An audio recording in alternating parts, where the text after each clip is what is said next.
You've got little people in your brain telling you what to do. Hi, I'm Andrew Rodriguez, and welcome to Psycho Bible, babbling about psychology and theology. And I'm continuing my series of doing movie reviews and commentaries on movies that I think that are important for May, which is Mental Health Awareness Month. And the one I meant to do last time, but ended up doing a commentary on Thunderbolts, is actually a movie that came out last year, and it's been out a while now at this point, but I finally got around to seeing it, and that is Inside Out 2. And it just astounds me. The first Inside Out movie came out in 2015, 10 years ago now, but 9 years before this sequel finally came out. But it's such good timing. So when I saw this, I just thought of so many of the things that I tell my clients, so many of the videos I've made recently that I'll be referring to throughout this commentary, that this just does a perfect job illustrating. To the point where I've even given as homework assignments to some of my clients to watch this movie. So if you haven't seen Inside Out 2 yet, this is going to be a very spoiler heavy review. I'm doing a commentary on the entire movie. So watch Inside Out 2. If you haven't seen the first one, don't even worry about it. You don't need to see the first one to really understand what's going on in this one. You'll get a lot out of it either way. So if you have seen the movie, great. Let's buckle up. Let's do a review with commentary, and let's expound on some things that this movie does so well in helping us understand our emotions. Now, as a quick aside, sometimes it's difficult being a conservative who is a counselor or a psychotherapist because we get it from both ends. Watching any Disney movie or Pixar movie these days, I'm kind of on the lookout for, all right, where's the agenda? Where's the LGBTQ inclusion stuff or some sort of woke stuff? They're going to force it in somewhere. So at least my wife is constantly looking out for that when we're watching a movie. And I'm really to say, to whatever degree there's something progressive in the movie, it's so minimal, you won't have to worry about that at all. You won't have to be like, here they are preaching at us some woke talking points. But there is a little point that bothered me, and that is the very plot device they use throughout the movie is hockey. Now, maybe in Minnesota or wherever this takes place, somewhere in the Midwest, hockey is a big deal. And such a big deal that girls are super into hockey. But I just don't know if that's really relatable to most girls. Most girls aren't banking their success of their high school career and their friend group on how good they are at hockey. Maybe boys, this probably is more relatable to boys, whether it's hockey or some other sport like football or basketball. They may relate to this more. Girls, I don't know how well they're going to relate to this scenario of hockey being the thing that she's so obsessed with. But nevertheless, a sport is a really great analogy for a lot of things in life about dealing with challenges and conflicts and competition, and not just with others but with yourself. So it's still a very good analogy to use. I just don't know how much it fits girls. So maybe there's your little bit of progressive stuff there in that, oh yeah, girls are super into sports. Let's be real, they're not. At least not your average girl. Their friend group isn't all about who they're playing a sport with. Aside from that, though, there's really nothing to be concerned about. But on the far right and super conservative Christians, I do have to deal with certain heresy hunters and reactionaries who, going back to the very first Inside Out movie, were saying that, oh, this promotes New Age philosophy and Buddhism, and it's like you get people like, say, Marsha Montenegro and her Canna Christian Answers for the New Age, saying that Inside Out is all about Buddhism and warning against it, and that's aggravating to deal with that. It sets people up to be skeptical and defensive against what they could really learn from the movie. And that is that, yes, you do have, to a degree, subpersonalities, emotional states. You have emotions that are within you. They are part of you. They're not detached from you. They're part of who you are. But they can get to the point where they play too much role in what you do, that you need to get to a place of better integrating with them and relating to your emotions in healthy ways. And the movie beautifully illustrates that. So, that all said, let's jump in. So, in the first Inside Out movie, you have Riley, a little girl, and we experience her through the viewpoint of the primary emotions within her: joy, sadness, fear, disgust, and anger. And now, in Inside Out 2, she's grown up a little bit. She's now entering adolescence. And we see some changes. So, as we do a little bit of a tour of her psyche, of her inner world, we see there's different personality islands. And one thing that stands out to me right away is Friendship Island is now huge. And Family Island, still there, still very important, but it's so small compared to Friendship Island. And so this made me think of Leonard Sachs and his book, The Collapse of Parenting. He's a family physician who's actually local to me in Chester County, PA. And his contention is that in adolescence, parents must still be the greatest authority in their kids' lives. They need to be their guide, their coach in how to navigate life, even as they enter adolescence, when what seems most important is friendships. And they are important. But your same age peers should not be the authority in your life, who determine your value, your worth, the direction you go in life. Parents still need to be your guide, your North Star in that regard. And so the movie doesn't quite highlight this point, but I think this is a key insight that we need to take into this movie with us, because we see how Riley and her fixation on the importance of her friends, her acceptance by her peers, is looming so large that the input of her parents shrinks. And that needs to be her foundation. Now, what we also see is that her personality islands are made by memories.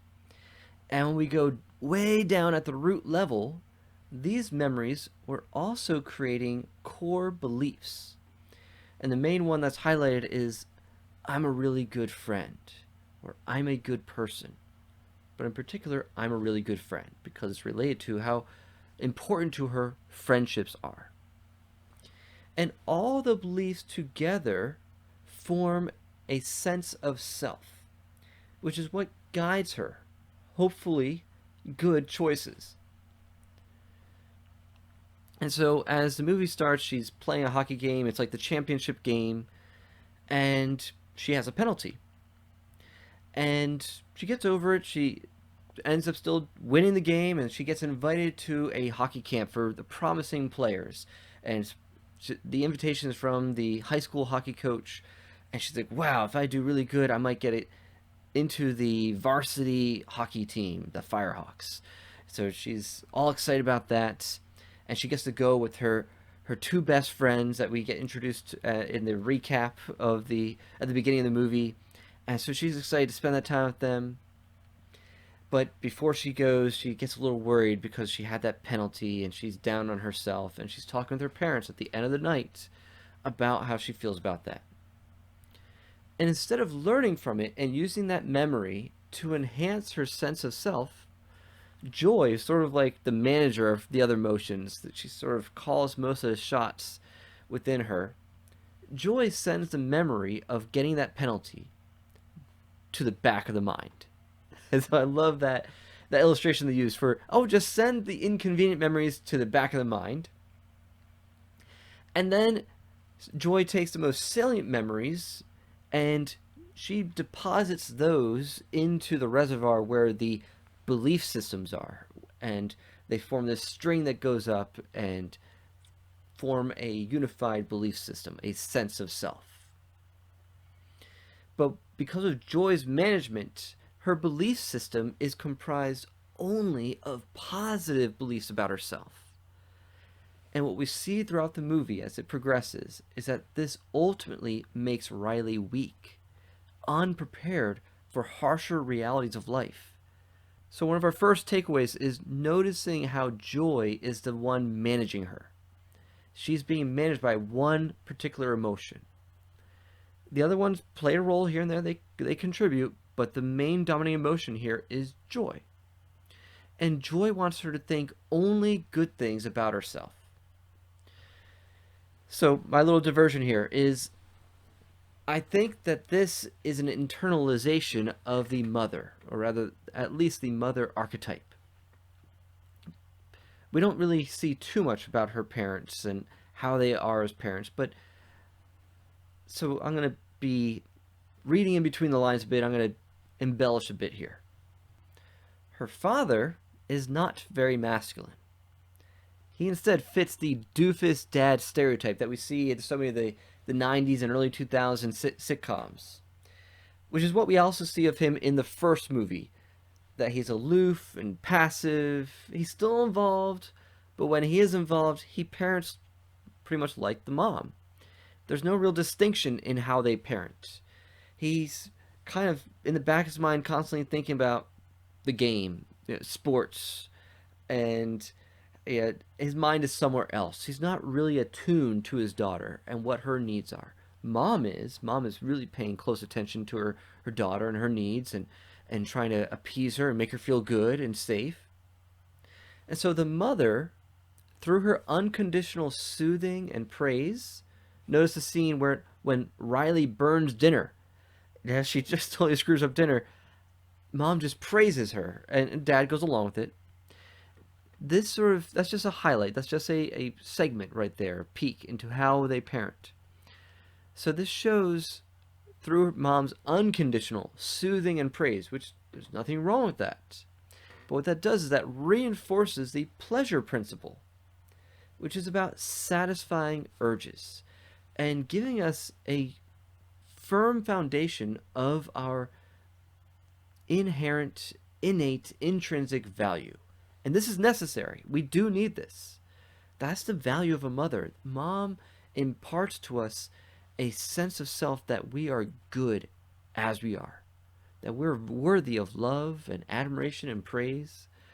And so that is so necessary to have that foundation. However, an over-nurturing mother can end up saving her children from the natural consequences of their decisions. Because to her, there's nothing worse than her children feeling unpleasant feelings. And this is why the role of the father is so important. Dad also is affirming and soothing in his own way. But dad also brings a unique element in that the role of the father is to introduce and reinforce the reality principle by equipping his children to directly face tough situations of life. At the end of that first night, after that big championship game, when Riley starts to worry about the omen of her penalty, there is an opportunity for a teachable moment. But her dad did not step up. He could have pointed out a reality that Riley needs to accept and integrate into herself, into her sense of self, that she's not perfect, and she can be too aggressive. But even with all of that, she's still worthy of love. There's a teachable moment there, and dad just totally missed it. And mom was just being soothing. And then they left. They didn't really talk about that penalty she had. And that would have probably been very helpful for her going forward, as we'll see later.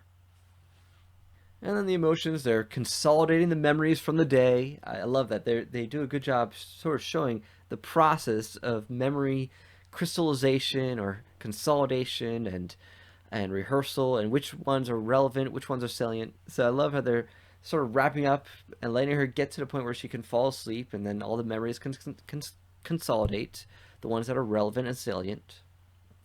But then overnight, something crazy happens. I love how it illustrates puberty. It happens when we don't anticipate it, even though she's an adolescent. It should have been expected, but the other emotions are not prepared for it. And the puberty comes and totally rearranges Riley's psychological structures. Now her emotions are all amped up. Then, on the car ride, when she's with her friends, they're going to camp, she detects a look in her friend's eyes, in her friend's eyebrows, the furrow of her brow, showing that they are hiding something. And so they reveal that they're not going to end up going to the same high school. So she's going to miss her friends.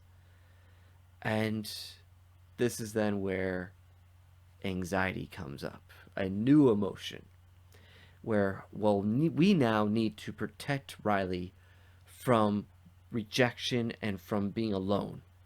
And so we need to prioritize getting new friends for high school. And let's get in with that group, the cool group, who's the varsity hockey team. And so then when she gets to the hockey camp, she meets Valentina Ortiz, the captain of the high school hockey team, the Firehawks. And we see that Riley had been admiring her already, and she sees her and her eyes light up. So I just want to take a little diversion here and talk about that admiration and the envy that she has. Okay, this is where I think some reactionary types, especially my fellow conservatives, will see this part and think, they're throwing a bunch of LGBT stuff, they're making her gay. And I think as well, you're going to have some LGBT activists who are going to complain that they didn't go far enough. I thought they were going to make her attracted to Valentina, that, there's clearly gay coding going on there. And they just held back because they were worried about backlash from the conservatives. And so I think you're going to get those you can't please either way. And that's because, unfortunately, our society now has corrupted friendship and just some normative experiences where everything's now sexualized or homosexualized or LGBTQized. But it's been queered so much that a child, a teenager, experiencing positive feelings toward another teenager, or admiration, whether it's admiration or just even affection.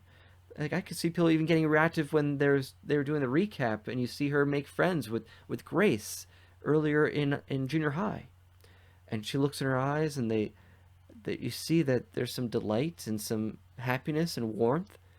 I can see people getting all like, oh, see, there's attraction. She's gay, she's queer, and then get disappointed later when they go to Mount Crushmore and you see that all of her crushes are guys. Sorry to disappoint all the people who are thinking she was queer.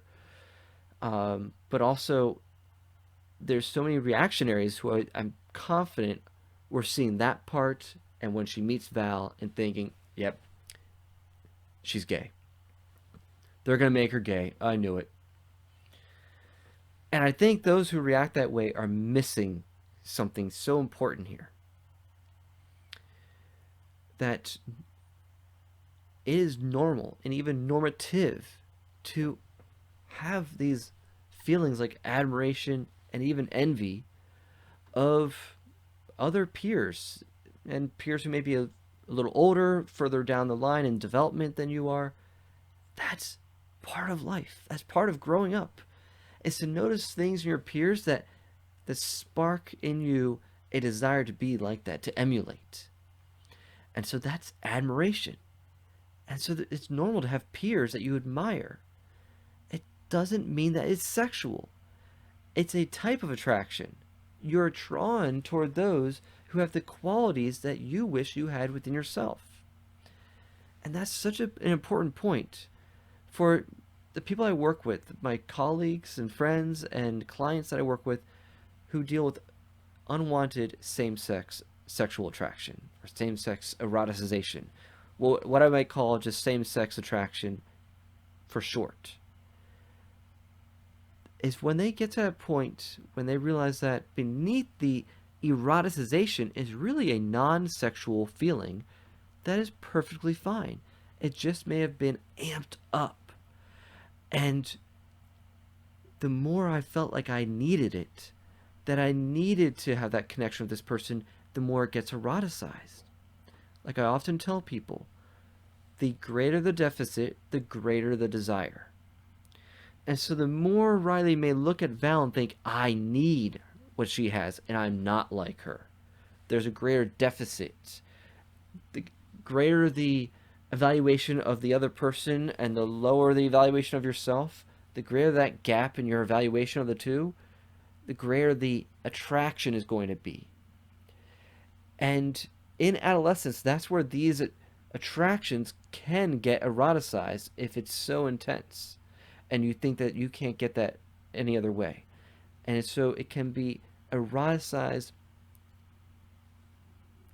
admiration, envy.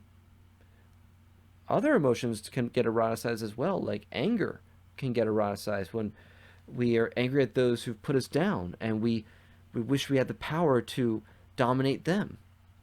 So it's really disintegrated or disordered type of attraction, but it makes sense. So I don't think that there was a sexualization or eroticization of Val going on, but a normal, to be expected, admiration, even envy. So what we see constantly is actually envy and anxiety constantly teaming up. The two of them combined really become bad news for Riley as this goes on. So I think this is a really important moment, especially if you're a client of mine dealing with, say, unwanted same-sex attraction, for you to take note of that experience that she's having there. And think about for yourself, how many times when you have an attraction towards someone, particularly someone of the same sex, when you really peer into it with curiosity and compassion, not with shaming yourself for that attraction, and not with, oh, let's fully affirm this attraction as being intrinsic to who I am. But just be curious about that. What might be beneath it? And for the majority of my clients, what they find is there's some shame about themselves for not having what that other person has. There's envy for what that person has. There's anxiety about whether or not they can be like that. There's admiration for the other person. It's probably a non-sexual feeling that we eroticize as a way to motivate us to become like that, to get what they have, to bond with them, and with the hope, the unconscious hope that we'll get what they have if we bond with them. But when you take the time to relax, downregulate, relax yourself a bit more, and then be more curious and mindful, you can start to deconstruct the attraction, what you think is a sexual attraction, and find out it's probably not sexual at its core.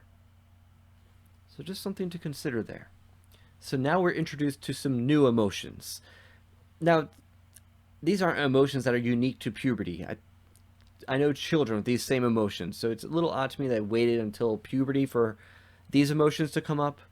But either way, definitely with puberty, these emotions ramp up. And these are anxiety, envy, embarrassment, and ennui, aka boredom.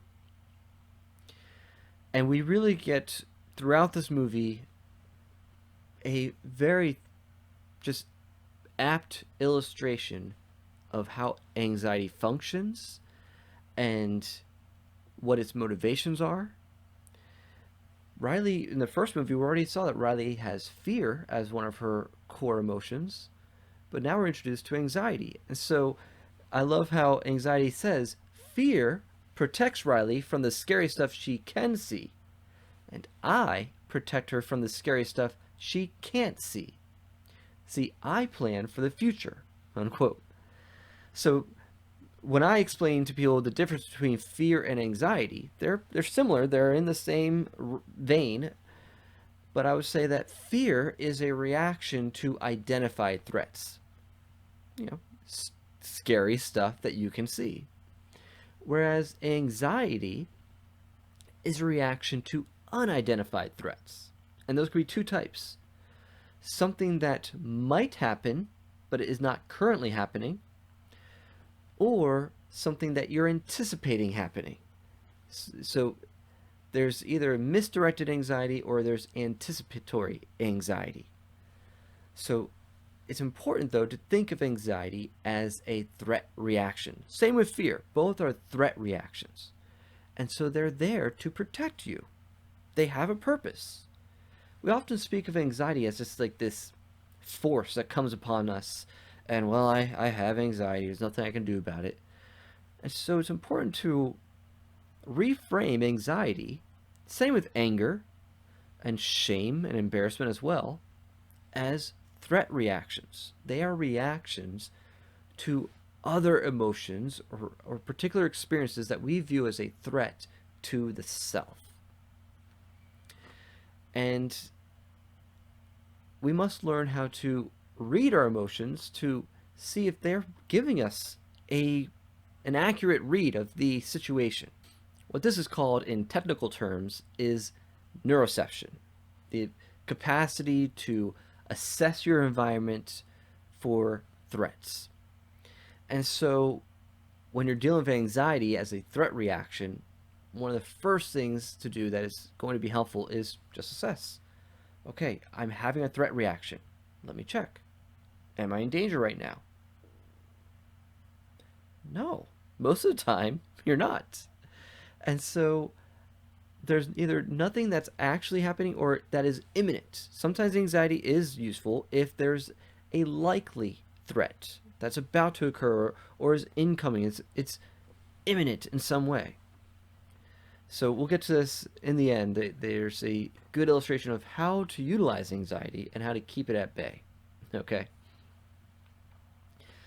But anxiety left to its own devices will do scenario building. And we see that illustrated perfectly in Inside Out 2.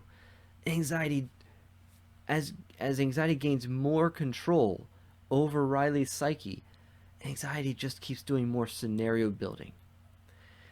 And to do this without any interference, anxiety discards Riley's sense of self, where her core belief was, I'm a good friend. And so she was loyal to her two middle school friends. Well, she gets rid of that so that she can just be with the cool group, get in with them. And so because the other emotions that we got accustomed to from Inside Out 1, they have become too inconvenient to anxiety's mission to protect her from what might happen and plan for her future. And so anxiety bottles up those other emotions, and they become suppressed emotions. I love that. They use an actual bottle. It's like, yes, sometimes we bottle up our emotions, and they instead need to be expressed. When I teach clients about the self-state model, which I learned from Joseph Nicolosi Sr., we see that there are two sets of emotions. Now, you can categorize your emotions all sorts of ways, but for the purpose of the self-states, I explain that there are really two main categories of emotions. There are expressive emotions. These are ones that are outwardly expressed in some way, and they lead to some sort of proactive behavior.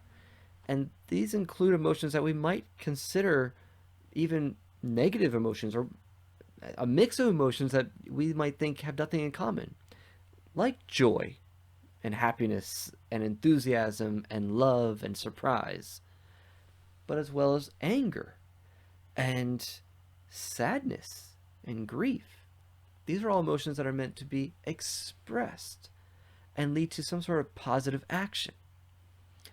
And so when you're in your self-state of assertion, that you're characterized by the authentic expression of the self, authentically expressing those particular emotions and dealing with your emotions. You're feeling and dealing. Because every emotion is expressing the assessment and state of your needs or longings and desires. And so then there's a particular imperatives.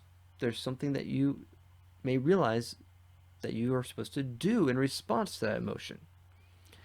And so when you're in your self-state of assertion, you're feeling those feelings, you're getting in touch with what those emotions are, and then you're doing something about them. Now, of course, wisdom is needed in order to do the right thing at the right time with your emotions. Sometimes we need to cool off and hold off on the expression of certain emotions until it's appropriate. But ultimately, to stay in assertion, you need to be expressing them. The other set of emotions are what we call inhibitory emotions. And these would be ones that inhibit action. They also will inhibit, if they take too much precedence, they will inhibit the other emotions. They will bottle them up. And those emotions include shame, anxiety, fear, apathy, boredom. Some of the very ones talked about in Inside Out 2. Some of the very things I tell my clients about all the time. So I was just delighted in how they showed this happening, how these inhibitory emotions can bottle up the other emotions that need to be expressed. And so, as anxiety becomes the main manager of Riley, we see anxiety select particular experiences and memories and depositing those into her reservoir, and those forming a new sense of self because of new beliefs that are emerging. For example, if I'm a firehawk, I won't be alone. And this is a great way of illustrating what a schema is. I've been talking about schemas lately in some of my recent videos, such as transformation of your schemas through memory reconsolidation. And so Inside Out 2 is a great movie to watch to get a better sense of what I'm talking about in that video. So, real quick, what is a schema? A schema, which you can use other terms for schema, it could be a core emotion or core memory. There's all sorts of terms that you might use. But there's two components. There's a prediction, basically an if-then statement. Usually that'll be what it is. So, for example, if I'm a firehawk, I won't be alone. So, an if-then statement. And then an imperative. Therefore, what I've learned is the best response to this prediction. And these schemas are developed through our experiences, which create implicit memory, from implicit learning, from our emotions responding to what we experience. Riley didn't necessarily sit down and like cognitively reflect on the day and then logically choose what she's going to believe about herself and her life. No, this emotional learning is not illogical necessarily, but it's non-logical. It's not something we're doing explicitly, but it's something we do unconsciously. Sorry to say, a lot of people have beef with the idea of us having an unconscious, but the majority of your decisions are determined by your unconscious, by your emotional learning, your implicit learning. And so it's these schemas that build your sense of self. And so what we see with anxiety, selecting the particular experiences and memories to go into the reservoir where the preferred memories go, you're seeing a new sense of self rise up to guide her actions. And these ones all based around protecting herself, protecting her sense of worth, her belonging in the group. And this just illustrates another thing that I've talked about in some of my videos, mostly in the past, and that is as we study, say, honor, shame, culture dynamics. The truth is that honor and shame are primal. We may think we're so sophisticated as a culture because we have certain laws and rules that guide us, but in the end, what really guides us is a sense of what will get me more honor and esteem and recognition and acceptance in a group, and which will not give me all that. That's shame. So I want to gain honor and avoid shame. And honor doesn't always mean that we're going to be lifted up. Some of us don't want a lot of attention, but we just want to be in the group. We just want to be accepted. And that's enough honor for most of us. And so because this has become Riley's main motivation, is now not about being a good friend, but about getting recognition so she can get acceptance into that group. she ends up compromising her original values. And so, as Joy and the whole crew come to Riley's imagination station, just as she is about ready to fall asleep, we see that anxiety has taken over the imagination station and is running them like a sweatshop to come up with endless scenarios to figure out, all right, how am I going to do well in the scrimmage in the next morning and get the acceptance to get the approval of the coach, to win over the esteem of the other team, the older students. And she can't sleep. Anxiety and envy are driving her to make poor decisions and come with all these scenarios. And Joy tries to interfere by thinking of, well, what about maybe I do really well and the team actually likes me? Ah, she feels some relief there. No, only think of the negative ones. We got to think of all the things that could go wrong. We got to figure out the worst thing that could possibly happen. And then anxiety thinks we need to do a brainstorm and it comes with the best possible idea to really secure our place in the group. And so this is madness is happening, and eventually Joy and the others end up in the back of the mind, where her old sense of self has been deposited, and they need to retrieve it and bring it back. And the epiphany that Joy has when she gets there, she sees, wow, there are more memories I've been sending to the back of the mind than I had thought. And that's why it's so important to actually spend some time doing some reflection. I know there is a danger in being too introspective, in thinking of ourselves too much. Yes, and a lot of conservative commentators and people who are pushing back against wokeness have been talking about that, especially saying like Abigail Schreier's book, Bad Therapy. There's a good, valid concern about encouraging children in particular to introspect too much, to navel gaze. I get all that. However, it is important to be mindful with our experiences, not just ignore them and shove them to the back of the mind and suppress them. But as you experience things that actually have some significance, reflect on them properly in a way where you acknowledge both the pleasant feelings associated with them and the unpleasant, and take them both in and learn from those experiences. That's the type of reflection that should be done. And that's why it's also important for parents to still be involved in their kids' lives as coaches in some way. Because you can't really do that effectively on your own. You need the help of a good mentor. And that's where a good therapist comes in at times. But good parents do that too, where they reflect what their children are experiencing and thinking and feeling. They're not correcting them all the time. No, think this way, feel this way. No, you have it all wrong. But rather, oh, yeah, that makes... So when you're saying that you had that penalty, you felt really bad about yourself. You thought that you're not going to make it on the hockey team because of that penalty. Okay, and you're feeling really sad about that. That's a reflection that helps us then hear it, and maybe hear it in a new light when someone else reflects it back. And that gives us the gift of being able to rethink what we're concluding about our experiences and actually have a new emotional experience over it. And so because most people aren't good at doing that on their own. I mean, this just by design. God made us to need people. Now you want to develop that skill to whatever extent you can on your own, but it's okay to know that sometimes I need to talk things out with someone else. And that at least helps me a bit more. Do what you can first on your own, and then do it with someone else. It's really helpful.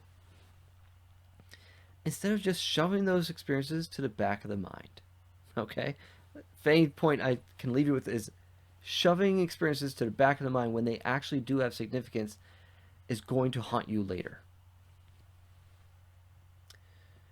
So what we end up seeing, though, is that the sense of self that has been developed from anxiety taking over, actually it wasn't helpful.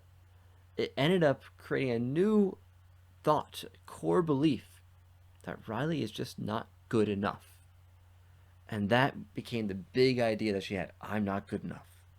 And that dominated everything else about her. So that she ended up becoming way more aggressive on the hockey in the hockey rink and in the game, and being totally insensitive to her new teammates, to her old friends, and being a I guess a puck hog. I was gonna say a ball hog, but no, a hog of the puck, and pushing her teammates aside because I'm not good enough, so I need to prove myself. She became driven by that new core belief. So simultaneous to all that, Joy is realizing that the painful memories that she had been shoving to the back of her mind, those are what ultimately made her vulnerable. It's this pattern of discarding things that are inconvenient to think about yourself, truths about ourselves that may be unpleasant. If that becomes your pattern, you're actually setting yourself up for failure. You're setting yourself up to be vulnerable to major anxiety later, major depression later. Negative experiences, even negative realizations about yourself, are actually good. They're a gift to you to help you realize the totality of who you are. Because no one, except for Jesus, is fully good. We all have flaws. And we need to learn to embrace them all, accept them, integrate them, to deal with them. We need to feel our feelings and deal with our feelings. And also our weaknesses, our shortcomings. Shame leads us to disconnect those realizations about ourselves so that they become so dreaded we don't want to be consciously aware of them. And what that does, makes you vulnerable to times where experiences or other people elicit the realization of those things about yourself that you don't like. And then you panic, or you get anxiety, or you get enraged or angry, or some sort of reaction comes up because you view that experience, that awareness about yourself, as a threat to your core self instead of integrating it into your core self.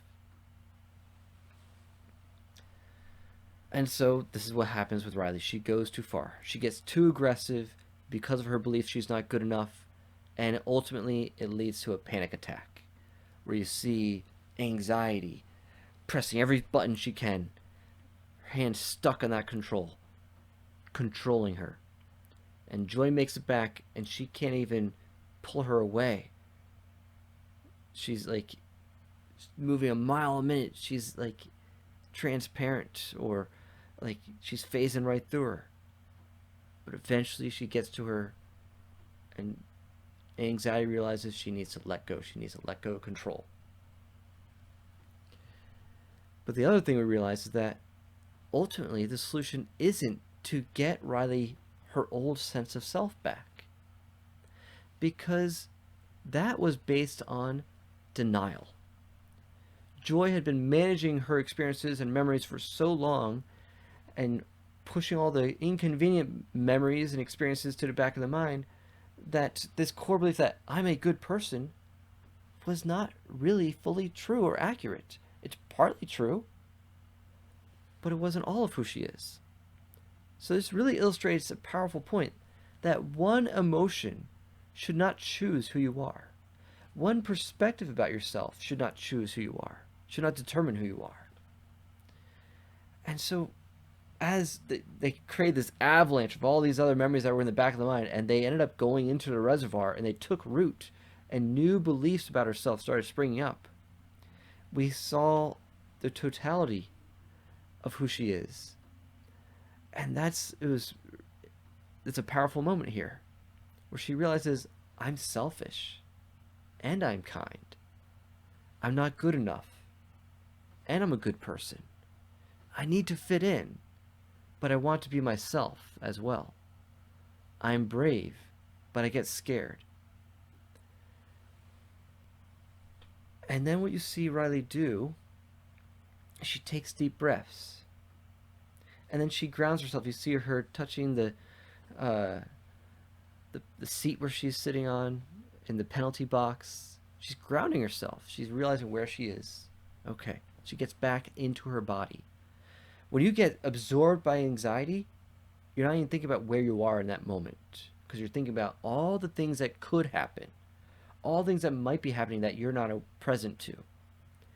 And so, one of the important things to do when you're dealing with anxiety is to ground yourself, get back into your body. All right? You are not a spirit trapped in a body, you are your body, and you are your spirit. You are the composite of both. And so, when our mind gets so far away from us that we're overwhelmed with anxiety or depression or sadness or fear, one of the key things to do is get back into your body and get in the present moment. I know a lot of conservatives will poo-poo this idea. Oh, focusing on the present moment sounds new age, sounds woo-woo to them. But no, it's just the way God designed us. We need to stay focused on the present moment. That's mindfulness. It's not necessarily Eastern mysticism. It's just having mastery over what you pay attention to. And yeah, it's more relevant to pay attention to what is happening in the present moment and respond to that so you can feel your feelings and deal with your feelings. And so Riley takes those deep breaths. She's able to down-regulate, go from hyper-arousal down to a more regulated state. She grounds herself, and then her friends come over. The friends that she had abandoned, and she reconciles with them. And then she's able to co-regulate with them. See back to my videos I've done on the self-state model and polyvagal theory. That ventral vagal complex, that part of your vagus nerve that, according to the theory, is what helps regulate your parasympathetic nervous system, that helps you get to a state of relaxation and calm. That's in your heart and lungs. It's also activated by connecting with others, social engagement. So when you can attune with people who care about you and they have well-regulated nervous systems, you can mirror off them and then you can co-regulate. Now it's important for you to learn how to do that for yourself, which is what Riley was doing. She was taking deep breaths herself. She was grounding herself. So we're not utterly dependent on others to regulate, but we are interdependent. We need to be able to do things for ourselves, but then also realize when we have our limits. And it's important to reach out to others, to connect with them, to attach and attune with others. And even those others were ones that she had hurt and abandoned them and rejected them, and they had every reason to reject her, but yet she was able to reconcile with them, and then she could co-regulate with them. And as she did that, she got in touch with that new sense of self. And so then Riley chose for herself which emotions she wanted to be in the control panel. Joy wasn't managing things for her. Riley was choosing her to be expressed in that moment. But that can happen only when you're in a well-regulated nervous system and you have now an acceptance of the totality of your experiences. See, we all have these little subpersonalities within us, these emotional states, these self-states. And some of us have a lot of them. They can really be contingent on different experiences, and some can really be so powerful that when one gets activated, we sort of have a split in our conscious awareness. And so it's important for us to integrate more of them and reduce the total number of them to a more manageable number. So the key is to get to that point where there's a minimal amount of these subpersonalities or self-states, but also it's key that no single one of these emotional states dominates you as a person. As you learn emotional regulation, you then make decisions from your core self, from who you truly are, that sense of self that's deep there. So the movie did a perfect job illustrating all that. I almost forgot to mention this. So before the movie wraps up, we do see how the other emotions finally learn how to deal with anxiety. At the end, they learn how to regulate anxiety. but not regulate as, oh, just something you have to live with, but rather you have to get to the point where you understand that anxiety has a use. It has a purpose. It's not just there to torment you. So, like I mentioned earlier about neuroception, being able to assess your environment to see if there's actually a threat. When we understand that anxiety is a threat reaction. And so, as the movie is wrapping up, and there's that scene where she's now in school with her new friends, and she's wondering if she's going to make it to the team. Uh, Anxiety is running through all the scenarios again. Well, what happens if this happens, or this might happen, or this might happen. And so Joy and the others have a special chair just for anxiety. Why don't you go to your special seat? Okay, because we have to accept that there's nothing we can do about whether or not we make it onto the team. But there's actually something that anxiety can do for you. They say, is there anything that you can do something about? Yes, there's a Spanish test tomorrow.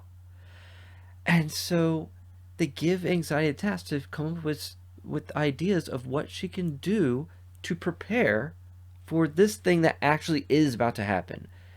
The Spanish test is coming. So the anxiety comes with a plan. Anxiety is great at coming up with plans. So just use that skill, that gift within you of anxiety to come up with a plan for things that are actually likely to happen within reason. So yes, you have to employ rationality.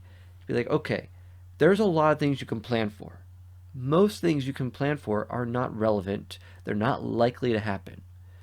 So reduce it to things that are most likely to happen and that are most immediate. Yes, an exam coming up the next day would be the most pressing. So come up with a reasonable plan for that. That's where you can put your anxiety to good use. Give it a task. And so that's what they learn to do.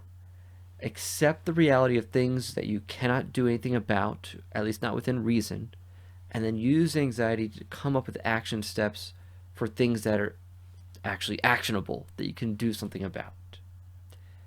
So, I love that little part at the end. It's brief, but it really does highlight something that we all need to learn. And then as it wraps up, we see that she's waiting to find out if she makes it onto the team, and then she gets the notification, and we see her facial expression. And we don't really know if she makes that high school Firehawks hockey team, but we know that it does not matter ultimately. Her sense of self is secure either way. And that is what true security is. That's what true confidence is. In knowing that I have value and I'm good as I am, even as I recognize my virtues and my flaws. And I'm continually growing and working on myself. So whether I'm accepted by this group or not, I know I am acceptable as a person. And I would say that that is a gift that we get from our Father, our Heavenly Father. So much talk is out there about loving yourself, and there's pushback, especially in the conservative world, to say, oh, people love themselves too much. And yes, that is true. There's an epidemic of toxic self-love, of course. But Jesus is quite clear. Love your neighbor as yourself. It's assumed you love yourself. And I have worked with plenty of people who don't love themselves. And it can get to the point where they so despise themselves that they try to end their lives. So I'm not going to make the assumption that everyone loves themselves too much. But the love of yourself that is in right proportion requires you to know yourself, good and bad, flawed and virtuous, to get that place of acceptance of your total experience. And that comes from knowing that you have a Heavenly Father who loves you completely, It's that perfect love from God, as First John says, that drives out fear. And you could also put in there anxiety. So, getting that as your foundation, as also says in Scripture, being rooted and established in love, then you can take on difficult things. Then you can experience rejection from others and you'll be okay because you're rooted and established in the love that comes from a secure source, your Creator. So that's why I make a point to end all my videos with remembering that Jesus loves you freely, fully, faithfully, and fruitfully. Take care.